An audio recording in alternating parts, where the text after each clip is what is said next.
ये ट्यूटोरियल एक ओवरव्यू होगा, डेटा आईक्यू प्लेटफॉर्म क्या है, कैसे काम करता है, जैसा कि आप इनके वेबसाइट्स पे देख पा रहे हो।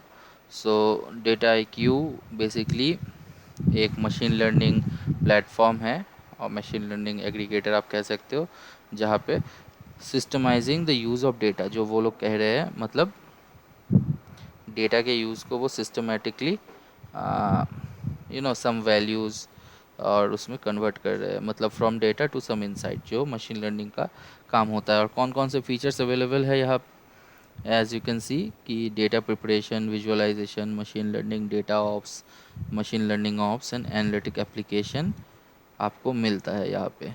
ठीक है, तो सबसे ईजीएस्ट वे है कनेक्ट करने के लिए कि आप एक स्नोफ्लेक अकाउंट क्रिएट करो, अगर आपके पास ऑलरेडी स्नोफ्लेक अकाउंट है। जिनको पता नहीं कि स्नोफ्लेक क्या है और फलाना फलाना, तो मैं दिखा दूँ यहाँ पे स्नोफ्लेक, इस पे भी हम लोग वीडियो बनाएंगे बाद में, स्नोफ्लेक है क्या। तो स्नोफ्लेक एक डेटा वेयरहाउस सिस्टम है जो सैस एप्लीकेशन मोड पे चलता है। क्या बोला है कि Snowflake is a cloud computing based data warehousing company. इसका मेन काम क्या है, जैसे सीक्वल सर्वर है, ठीक है, जो लेगेसी सिस्टम में सीक्वल सर्वर करता है वही स्नोफ्लेक करता है, लेकिन बहुत ज़्यादा एडिड फीचर्स है, मॉडर्न टेक्नोलॉजीज़ यूज़ किया है, मॉडर्न डेटा स्टैक यूज़ किया है, ठीक है, स्नोफ्लेक में। तो स्नोफ्लेक के पार्टनर कनेक्ट में आपको जाना है। यहाँ पे पार्टनर कनेक्ट पे जाके आपको डेटा आईक्यू पे क्लिक करना है और बस आपको लॉन्च का बटन दबाना है, तो ये कनेक्ट हो जाएगा। आफ्टर कनेक्शन आपको ये वाला पोर्शन दिखेगा जो है डेटा आईक्यू का लॉन्च पैड, ठीक है। और आप लोग कंफर्म कर सकते हो कैसे, आप यहाँ से डेटाबेस पे जाओ तो देखना एक पीसी डेटा आईक्यू डीबी, जो डिफ़ॉल्ट डेटाबेस है डेटा आईक्यू के लिए स्नोफ्लेक पे, वो क्रिएट हुआ है, लेकिन इसका एक्सेस सिर्फ पीसी डेटा आईक्यू जो रोल है इसका, अगर मैं अकाउंट्स पे जाऊँ तो मैं देख पाऊँगा पीसी डेटा आईक्यू रोल को ही दिया गया है, ठीक है। जो ओनर है अकाउंट एडमिन है, और एक्सेस जो है वो पीसी डेटा आईक्यू रोल को ही दिया गया है। तो मान लो आपको कुछ चेंजेस करने हैं तो वर्कशीट पे जाइए और इसको सिस एडमिन को दे दीजिए, ग्रांट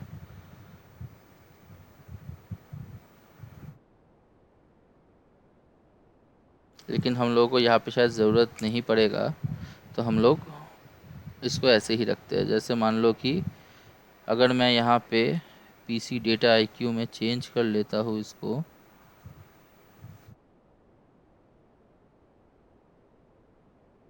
अच्छा कर लेते हैं, grant role PC data IQ role to sys admin, चलो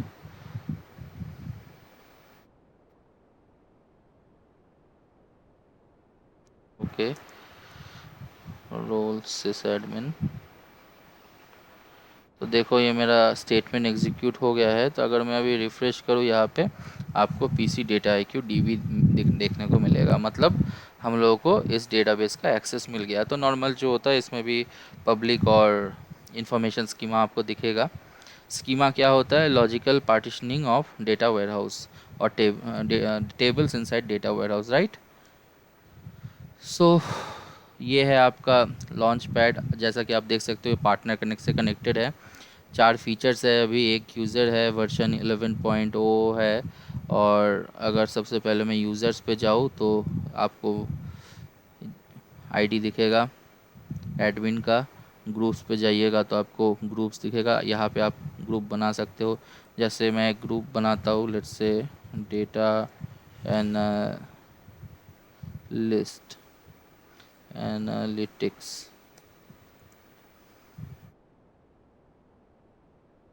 ओके, स्पेस नहीं चलेगा ग्रुप में,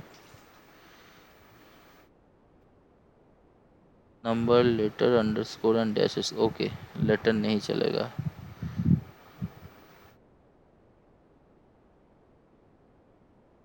डिस्क्रिप्शन में डेटा लिख देते हैं, और ऐड करते हैं। ठीक है,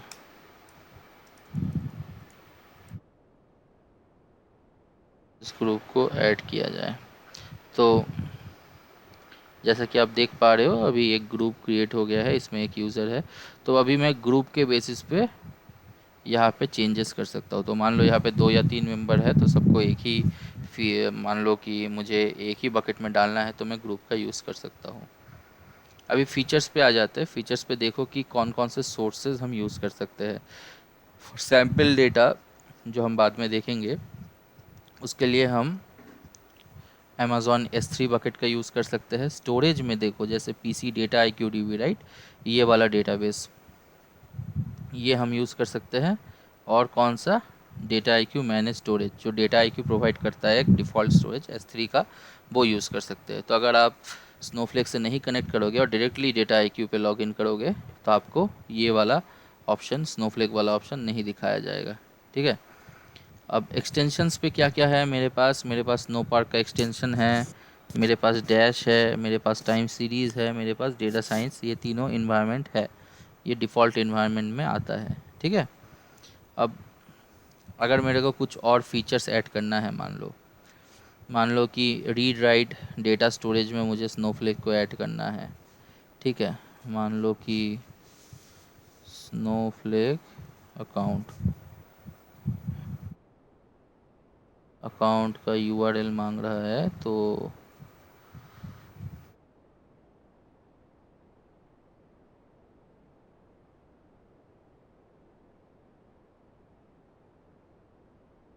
ग्लोबल यूज़र, तो ये सब जब आप प्रोवाइड कर दोगे डेटा IQ स्कीमा, तो आप कनेक्ट कर पाओगे यहाँ पे। ठीक है, मैं नहीं कर रहा हूँ क्योंकि ट्रायल अकाउंट है और चाहिए भी नहीं।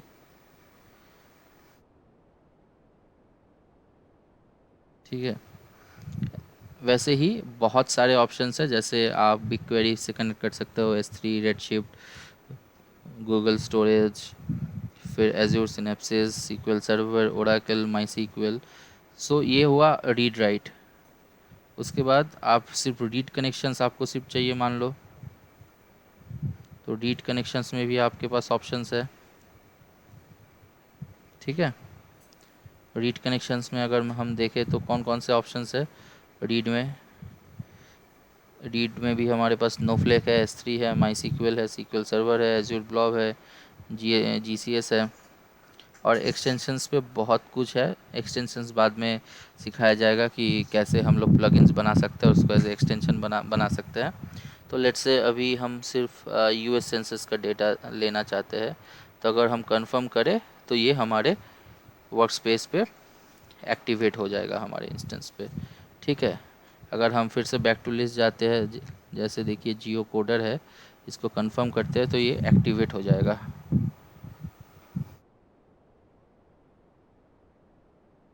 मान लो कि हमें टाइम सीरीज़ भी चाहिए, तो हम टाइम सीरीज़ को भी एक्टिवेट कर लेते हैं। टेक्स्ट विजुअलाइजेशन, उसको भी हम लोग एक्टिवेट कर लेते हैं।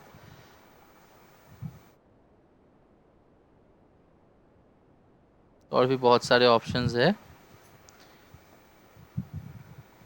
अब ये देखो हमारा एक्सटेंशन जो पहले सिर्फ स्नो पार्क हुआ करता था, बिकॉज ये स्नोफ्लेक के अंदर स्नो पार्क का कैपेबिलिटी है, बस वही एक्सटेंड हो गया। ठीक है, ये सारे देखो प्लगइन्स है, ये देखो प्लगइन्स है। अभी नेक्स्ट जाते हैं सब्सक्रिप्शन और प्लान्स पे। एज़ मैं बोल रहा हूँ कि हमारा ये फ्री वाला सब्सक्रिप्शन है, तो ये डिस्कवर शायद प्लान का नाम है। अगर आपको बिज़नेस चाहिए तो बिज़नेस ऑप्शंस है बहुत सारे, आप प्लान्स को यहाँ पे देख सकते हो। नेक्स्ट होता है कि रनिंग स्टेटस क्या है। तो जैसा कि देख रहे हो जो इंस्टेंस हमें प्रोवाइड किया गया है वो 32 GB रैम है, उसमें 2 पैरेलल एक्टिविटीज़ चल सकता है, 4 CPUs है। और कोई अगर टास्क चल रहा है, नोटबुक्स ओपन है, जॉब्स ओपन है, तो वो यहाँ पे दिखाएगा। तो ये बेसिकली आपका चेक स्पॉट है कि कौन कौन सा सिस्टम रिलेटेड इन्फॉर्मेशन यहाँ पे आपको दिखाया जाएगा। उसके बाद सेटिंग्स पे आपको देख सकते हैं कि कौन से रीजन का क्लाउड एक्टिवेट हुआ है, क्या स्पेस आईडी है, और एडमिनिस्ट्रेटिव टास्क के लिए है बेसिकली।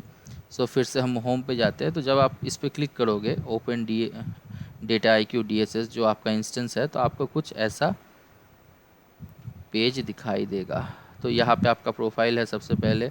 इस प्रोफाइल पे यहाँ पे जो भी कोलैबोरेशन हो रहा है आपके प्रोजेक्ट का, आप जिन जिन प्रोजेक्ट में इन्वॉल्व हो इस आईडी के साथ, सब यहाँ पे आएगा।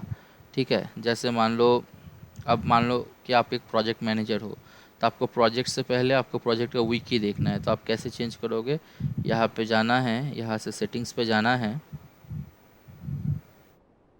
मान लो आपको ईमेल चाहिए, ओके, जब आपका नाम मेंशन करेगा कोई, और design home page, right, Vicky मेरा सबसे आखिर में है। तो मैं विकी को उठा के सबसे पहले कर देता हूँ, डैशबोर्ड को दूसरे नंबर पे रखता हूँ, उसके बाद मैं प्रोजेक्ट को रखता हूँ। ठीक है, और मैं यहाँ पे सेव कर देता हूँ उसको। इसके बाद अगर मैं फिर से अपने इंस्टेंस पे जाऊंगा, तो देखो अभी मेरा विकी ऊपर आ गया, डैशबोर्ड नीचे आ गया और प्रोजेक्ट 3 नंबर पे चला गया। ठीक है, अब D S S data I Q का ये जो फ़िल्टर आइटम है और ये सर्च डी एस एस, ठीक है, ये दोनों ऑप्शन, ये ग्लोबल सर्च है। तो जैसे अभी टेक्स्ट विजुअलाइजेशन था, राइट, सो अगर मैं टेक्स्ट मारूँ तो ये देखो आप जितने भी अवेलेबल ऑप्शंस है सब दिखाएंगे यहाँ पे। Speech to text, GPU, CPU, text analysis, plugin, सॉल, जो भी आपको चाहिए यहाँ पे सर्च करके, जैसे कोविड-19 का एक टेस्ट डेटा यहाँ पे दिखाई दे रहा है स्नोफ्लेक का, जो हमारे इंस्टेंस पे लोडेड है, तो उसका भी ऑप्शन दिखाई दे रहा है, जो हम बाद में देखेंगे। ठीक है, अब नेक्स्ट यहाँ पे आ जाते हैं इस पेन को। अगर आप देखोगे तो lunch pad, workspace, project, application, catalogue, Vicky, inbox, automation monitoring, ये सब ऑप्शंस दिखाएंगे आपको। तो सबसे पहले हम लोग चले जाते हैं एक प्रोजेक्ट में। मान लो हमको एक प्रोजेक्ट क्रिएट करना है, तो यहाँ पे क्लिक करेंगे और एक ब्लैंक प्रोजेक्ट पे क्लिक करेंगे। ठीक है, अभी प्रोजेक्ट का नाम देते हैं लेट्स से डेमो डीएस, और क्रिएट कर देते हैं। तो ये जो आ गया, ये आपका प्रोजेक्ट का पेज आ गया। ठीक है, अब यहाँ पे देखो सब कुछ आपको दिखाई दे रहा है। तो बाय डिफ़ॉल्ट आपका इस प्रोजेक्ट में कोई भी डेटा नहीं है, तो ज़ीरो डेटाबेस या डेटा सेट आपको दिखाई देंगे।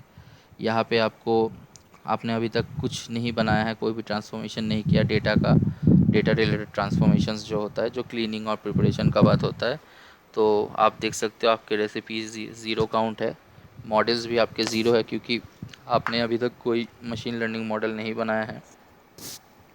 आप डैशबोर्ड पे देख सकते हो कि एक डिफ़ॉल्ट डैशबोर्ड दिया गया है जो एम्प्टी होगा, और 3 टास्क दिए गए हैं, विकीज़ भी ज़ीरो है और एनालिसिस भी ज़ीरो है। ठीक है, और डेटा आईक्यू ने कुछ कुछ सजेशन यहाँ पे दिया है कि कैसे आप अपना प्रोजेक्ट को शुरू कर सकते हो। तो सबसे पहले एक डिस्क्रिप्शन डाल दो यहाँ पे कि this is my first DSS project,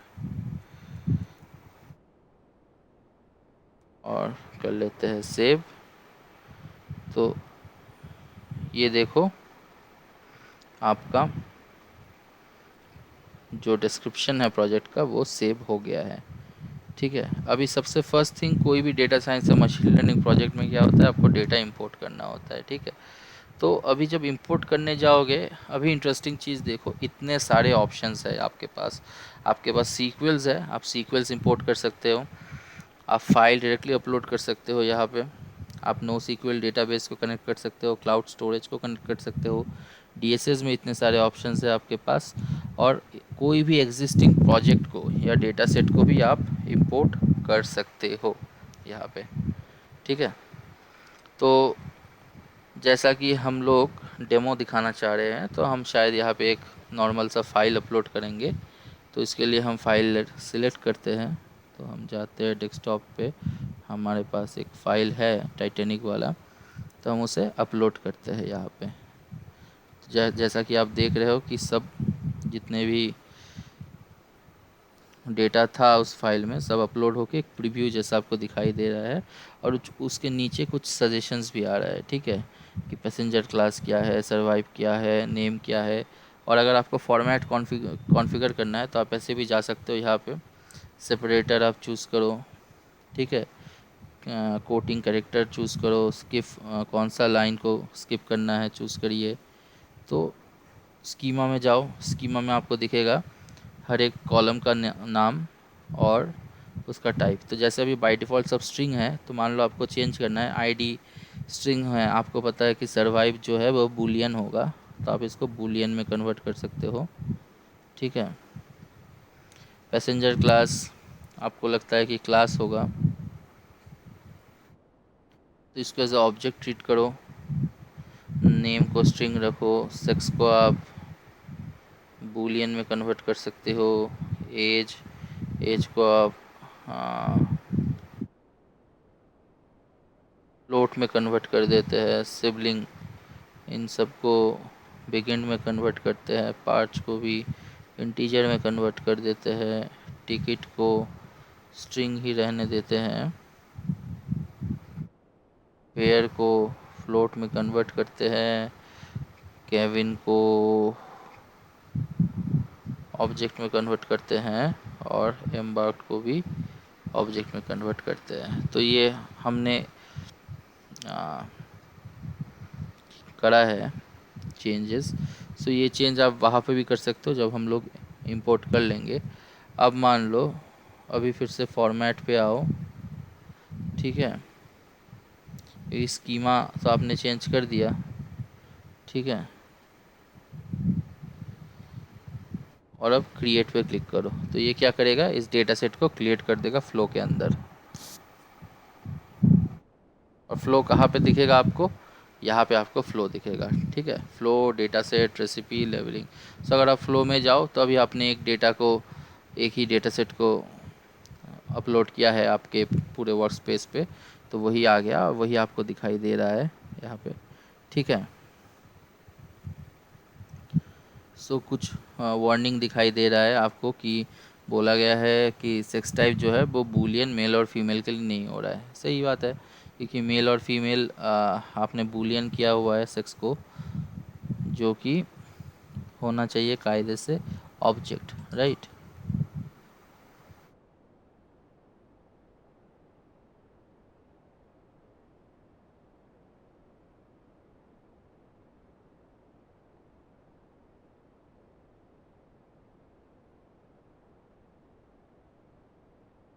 देखते हैं, अच्छा इसको टेक्स्ट कर देते हैं, ऑब्जेक्ट को भी हटा के स्ट्रिंग कर देते हैं, छोड़िए।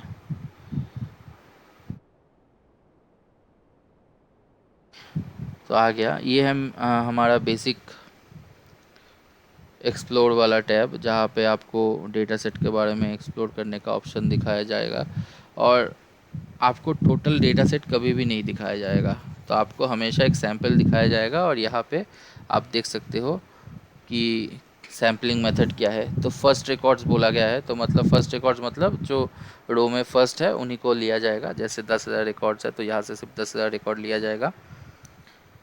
और एडवांस कुछ फीचर्स भी है, तो आप यहाँ पे सैम्पलिंग मेथड्स को चेंज कर सकते हो। बहुत सारे मेथड्स है, जैसे रैंडम सैम्पलिंग है, रैंडम अप्रॉक्सीमेट रेशियो है, स्ट्रेटिफाइड सैम्पलिंग है, स्ट्रेटिफाइड रेशियो है, क्लास इम्बैलेंस के बेसिस पे जो सैम्पलिंग होता है वो है, लास्ट रिकॉर्ड्स है। तो यहाँ पे 10,000 से बहुत कम है, 890 ही सिर्फ रोज़ है हमारे पास।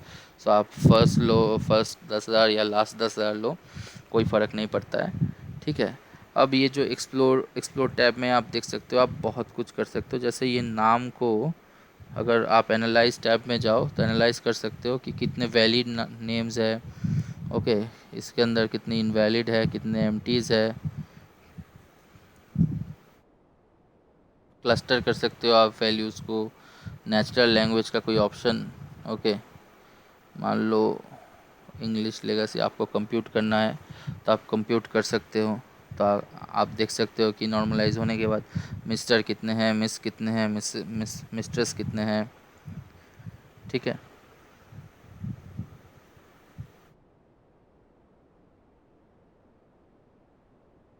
सैंपल पे करो या होल डेटा पे करो, बात एक ही है। कंप्यूटेशन इंजन पे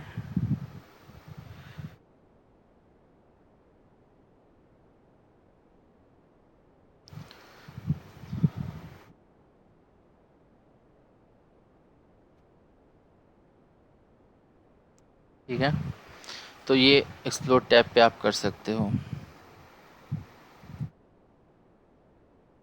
अब मान लो केविन यहाँ पे कितना दिखाई दे रहा है, जैसा 23% डेटा है और 77% एम्प्टी डेटा है, राइट। सो शायद मेरे को ये चाहिए ही नहीं अपने एनालिसिस के लिए। तो मैं क्या कर सकता हूँ कि केबिन को डिलीट कर सकता हूँ। ठीक है, तो उसके लिए हमें क्या करना पड़ेगा, उसके लिए हमको फ्लो से निकल के लैब पे जाना पड़ेगा। क्योंकि फ़्लो क्या है, फ़्लो एक आ, आपका जो ट्रांसफॉर्मेशन हो रहा है डेटा सेट का, one data set to another data set, तो वो दर्शाता है। और ये प्रोडक्शन में जाएगा, आपका जो डेटा फ्लो होगा वो बेसिकली आपका डेटा लीनिएज दिखाता है कि कौन से डेटा सेट से होते हुए क्या क्या ऑपरेशन होते हुए आपका डेटा यहाँ पे आया है। तो मान लो ये मेरा इनिशियल डेटा सेट है जो आप देख सकते हो, अगर आप फिर से फ्लो में जाते हैं तो ट्रेन, ये मेरा इनिशियल डेटा सेट है। ठीक है, अब मान लो मेरे को कोई रेसिपी लगाना है, तो मैं प्रिपेयर रेसिपी लगाना चाहता हूँ ट्रेन में। ठीक है, और उसको मैं नाम देता हूँ इंटरमीडिएट ट्रेन। अब देखो स्टोरेज का ऑप्शन, दो ऑप्शन है आपके पास, या तो आप data IQ manage storage EC2 instance लो, या आप स्नोफ्लेक लो। तो मैं स्नोफ्लेक लूँगा क्योंकि स्नोफ्लेक बहुत चीप पड़ेगा और ऊपर से वो हमारा डेटा वेयर हाउस भी है। तो मैं अभी ये रेसिपी को क्रिएट करता हूँ, और याद रखना जितने भी राइट हैंड साइड पे दिखा रहा है वो सारे विजुअल्स रेसिपी होते हैं। ठीक है, अब मान लो सबसे पहला काम क्या करना है मुझे कि ये केबिन इतने सारे, जैसा कि आप देख पा रहे हो 77 एम्प्टी कॉलम्स, सॉरी वैल्यूज़ है यहाँ पे इस कॉलम्स में, तो मुझे इसको नहीं लेना है। तो मैं सिंपली इसको डिलीट कर सकता हूँ यहाँ पे, तो वो ऐड होता जाएगा। यहाँ पे आप देखो रिमूव केबिन करके ऐड होता गया, राइट। अब मान लो टिकट भी मुझे नहीं चाहिए, तो मैं इसको भी डिलीट कर सकता हूँ। ये देखो, तो ये ऐड होता गया कि रिमूव टिकट केबिन, दोनों ऐड होता गया, राइट। अब नेम में जैसा भी हमने तब बताया था हम लोगों ने कि इसको हम सिंप्लीफाई कर सकते हैं, राइट। तो अगर हम इसको सिंप्लीफाई करते हैं,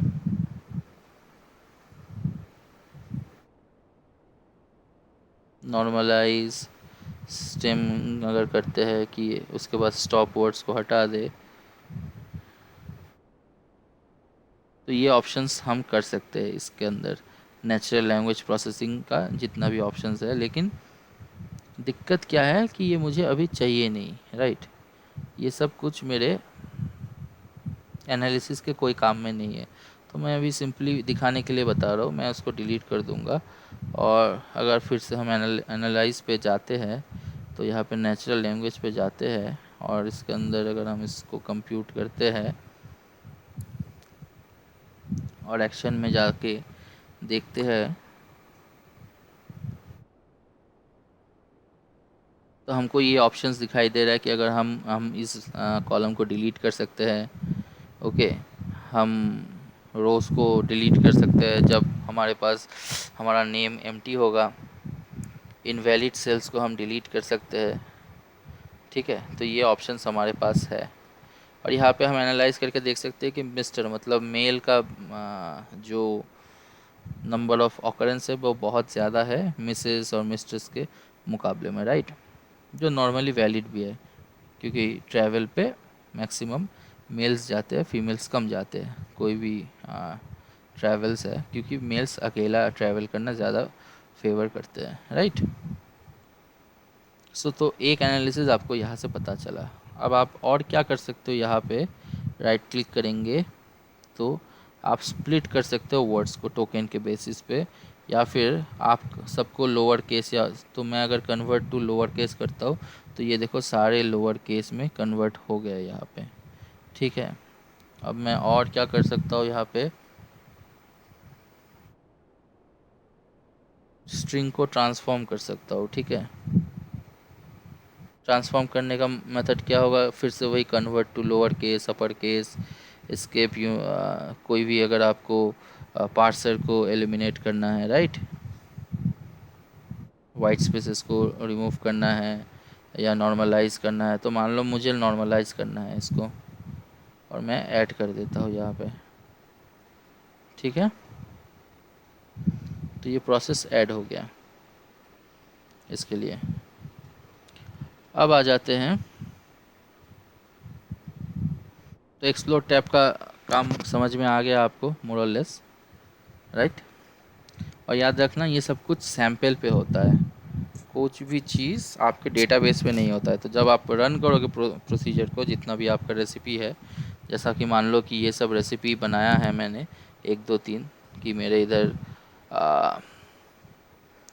टिकट और केबिन कॉलम्स नहीं रहेंगे, मैंने नेम को लोअर में किया, फिर उसको नॉर्मलाइज़ किया, तो ये सैंपल दिखा रहा है मेरे को। तो जब मैं रन करूँगा, रन का भी ऑप्शंस है आपके पास, या तो आप अपने कंप्यूट पे रन करो, या फिर आप डेटा IQ के कंप्यूट पे रन करो। तो इसका भी कंपैरिजन है जो बाद में हम पढ़ेंगे कि कौन सा कब यूज़ करना चाहिए। तो मान लो कि आपके कंपनी के पास खुद का स्पार्क क्लस्टर है जो क्लाउड में स्टोर्ड है, मान लो GCP या AWS क्लाउड का यूज़ कर रहे हो आप, तो आप उसी क्लस्टर को यूज़ कर सकते हो। ठीक है, तो अभी के लिए हम लोग डिफ़ॉल्ट इसका ही यूज़ करते हैं। तो अगर हम रन पे क्लिक करते हैं तो ये सारा रेसिपी को चलाएगा, और जो रिफाइंड डेटा सेट है वो आपको दिखाएगा। तो वेट करते हैं इसके ख़त्म होने तक का। और याद रखना यहाँ पे स्टोरेज हम लोगों ने PC डेटा IQ का लिया था। जैसे अगर आप देख सकते हो, तो अभी एक जॉब शुरू हो गया है, तो हम देख सकते हैं सारे लॉग्स जॉब के, क्या क्या चल रहा है यहाँ पे। ठीक है, तो ये लॉग्स है, और जैसा कि आप देख सकते हो कि नोटिफिकेशन आ गया हमारे पास कि हमारा जॉब ख़त्म हो चुका है। तो मैं यहाँ से ऑप्शंस कहा था, सॉरी, फिर से फ़्लो में जा सकता हूँ। तो मैं देख सकता हूँ कि ट्रेन से मैंने ये प्रिपेयर रेसिपी बनाया, जिससे मुझे इंटरमीडिएट ट्रेन मिल गया। तो अगर मैं अभी हमारे स्नोफ्लेक पे जाऊँ, तो यहाँ पे मैं देखूँगा, अगर मैं पब्लिक स्कीमा पे देखूँ, तो आप देखो कि इंटरमीडिएट ट्रेन डेमो, ये देखो विथ 891 रोज़ जो है, और जो कॉलम्स थे उसके साथ हमारे जो डेटा वेयर हाउस है, स्नोफ्लेक का डेटा वेयर हाउस, वहाँ पे आ चुका है। ठीक है, तो यहाँ पे अगर आप अभी क्वेरी चलाओगे तो ये ज़रूर चलेगा। तो मान लो कि अकाउंट एडमिन से हम क्वेरी चला रहे हैं, डेटाबेस सेलेक्ट करना है आपको, डेटाबेस होगा आपका PC डेटा IQ DB, और ये पब्लिक कर लेते हैं। तो अगर मैं चलाता हूँ select max P class from, क्योंकि मैं सेम डेटा टेबल और सेम स्कीमा में चला रहा हूँ, तो उनका नाम ज़रूरी नहीं है। सो P क्लास बोल रहा है कि इनवैलिड आइडेंटिफायर है। ओके,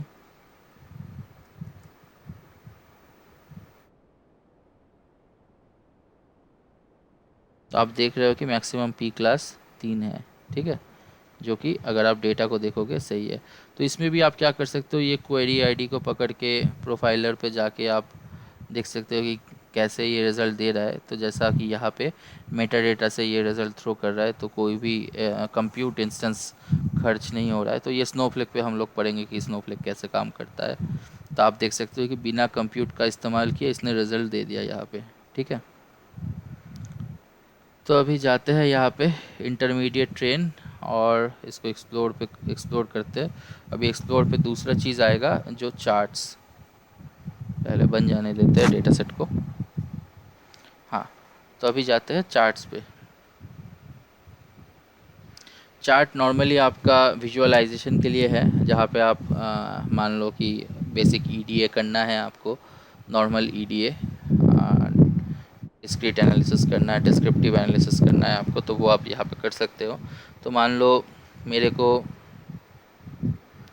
सेक्स के साथ सर्वाइव्ड का बार प्लॉट देखना है, तो हम देख सकते हैं कि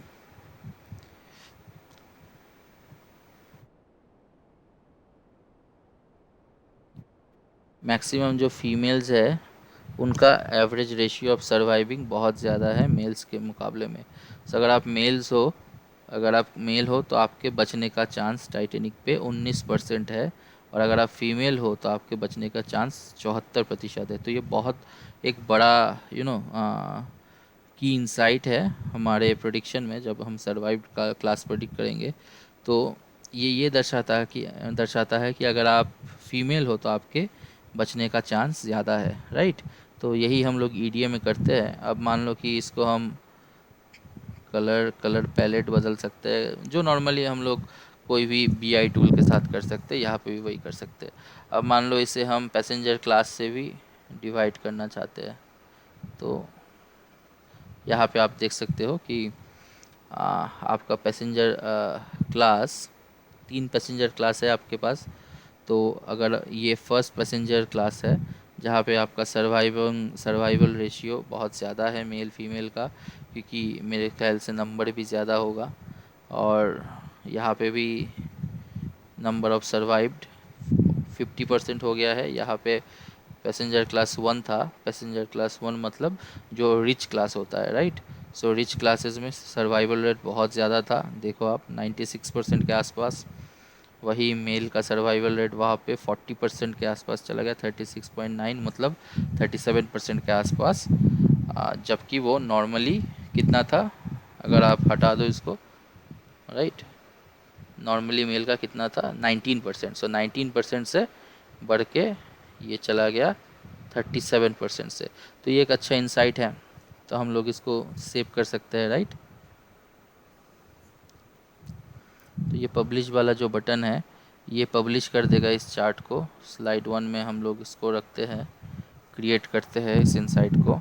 तो आप देखो हमारा डैशबोर्ड बन के तैयार हो गया, जिसमें एक इंसाइट हम लोगों ने डाल दिया कि भाई पैसेंजर क्लास और सेक्स के वाइज सर्वाइवल रेशियो, ठीक है। अब इसको सेव कर दो, तो ये सेव हो गया हमारा। फिर से हम लोग चले जाते हैं फ्लो पे। फ्लो से हम लोग कर रहे थे एक्सप्लोर इस डेटा सेट को, उसके चार्ट में जा रहे थे। चार्ट में फर्स्ट चार्ट बना हुआ था, क्लिक करो दूसरा चार्ट बनाओ। अब बनाते हैं कि एज का डिस्ट्रीब्यूशन कितना है, ठीक है। सो एज को रखते हैं एक्स पे और काउंट ऑफ रिकॉर्ड्स को रखते हैं वाई पे। तो हमको बार प्लॉट दिखाएगा। तो हम बार प्लॉट को हिस्टोग्राम में कन्वर्ट करना चाहते हैं। तो हिस्टोग्राम में अगर हम कन्वर्ट करते हैं तो ये उसको डिस्क्रिटाइज कर रहा है और ये दिखा रहा है कि इस बिन के अंदर कितने कितने रिकॉर्ड्स है। तो जैसा कि आपको दिखाई दे रहा होगा, मैक्सिमम जो हमारे पैसेंजर्स थे टाइटेनिक में हमारे इस ट्रेनिंग डेटा सेट में, तो वो 20 से 40 के अंदर के मैक्सिमम थे, राइट। यहाँ पे ग्राफ्स बहुत ज़्यादा पिक ले रहा है, राइट। तो ये एक अच्छा इंसाइट हो सकता है हमारे एनालिसिस के लिए, ठीक है। इसको क्रिएट करते हैं सेम,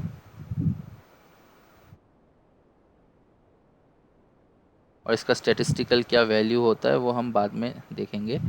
अभी इसको सेव करो, और अगर हम बैक करें तो फिर से हम चार्ट पे आएंगे, राइट। अभी ये दूसरा चार्ट है, अभी तीसरा चार्ट बनाते हैं सेम। एच को लेंगे एक्स पे, नंबर ऑफ रिकॉर्ड्स को लेंगे वाई पे, और अभी इसको डिवाइड कर देंगे सेक्स के साथ। तो आप देख पा रहे हो कि मोर और लेस फीमेल और मेल का रेशियो हर एज ग्रुप में सेम ही है, बस इनिशियली मतलब बच्चों को छोड़ के। तो 10 साल और 10 साल के कम में बच्चे मेल और फीमेल मोर और लेस सेम है। उसको छोड़ के बाद बाकी हर सिचुएशन में mail number of mails exit कर रहा है फीमेल्स से, राइट। तो ये एक बेनिफिशियल एनालिसिस हो सकता है हमारे एनालिसिस या रिसर्च में, जहाँ पे हम लोग आराम से कह सकते हैं, क्योंकि मेल्स का संख्या ज़्यादा है। तो और नॉर्मली क्या होता है, मेल्स फीमेल्स को प्रेफर करता है, लेडीज़ फर्स्ट, राइट। सो सर्वाइविंग रेशियो में मेल्स का डिक्रीज़ होना बहुत स्वाभाविक है, राइट, क्योंकि नंबर ऑफ़ मेल्स ज़्यादा है और number of survivals of males बहुत कम है, राइट। तो रेशियो ऑटोमेटिकली सर्वाइवल का रिड्यूस हो जाएगा। तो इस चार्ट को भी हम लोग सेव कर सकते हैं यहाँ पे, ठीक है, और इसको भी हम लोग पब्लिश कर देंगे फर्स्ट स्लाइड पे ही।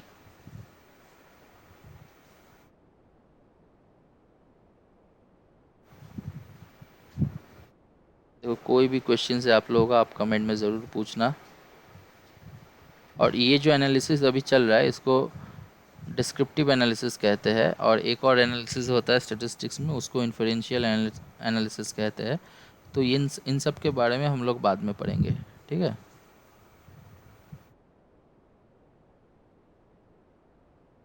अभी फिर से जाते हैं, सॉरी, सेव एंड कंटिन्यू। चौथे ग्राफ में अभी मान लो फेयर, अभी हम अगर फेयर को रखें क्लास वाइज, तो कौन से क्लास में कितना फेयर है वो हम देख पाएंगे, ठीक है। तो ये फेयर का एवरेज हम निकाल रहे हैं कि एवरेज कितना फेयर जाता है और क्लास वाइज। तो अगर हम देख पाएंगे यहाँ पे कि जो फर्स्ट क्लास है वहाँ पे एवरेज 80 यूनिट के आसपास है, जबकि सेकंड क्लास है वहाँ पे एवरेज 20 यूनिट का है, और जो थर्ड क्लास है वहाँ पे एवरेज 13 का है, राइट। तो इससे ये पता लगता है कि जो रिच पीपल है वो फर्स्ट क्लास से ट्रैवल कर रहा है, जो मिडिल क्लास है वो सेकंड क्लास से कर रहा है, और जो एकदम पुअर मिडिल क्लास है वो थर्ड क्लास से ट्रैवल कर रहा है। तो ये भी एक अच्छा इंसाइट है हमारे लिए, इसको भी हम लोग पब्लिश कर देते हैं स्लाइड 1 पे, राइट।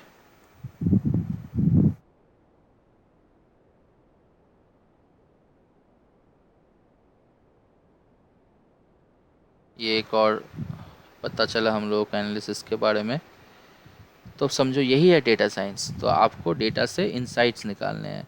तो अभी तक जितना भी इंसाइट्स हम लोगों ने निकाला है सब यही इंडिकेट कर रहा है कि टाइटैनिक पे फीमेल्स के बचने के चांस, और स्पेसिफिकली जो फर्स्ट क्लास पैसेंजर है, फर्स्ट क्लास फीमेल पैसेंजर है, उनके बचने के चांस मेल्स के मुकाबले बहुत ज़्यादा है,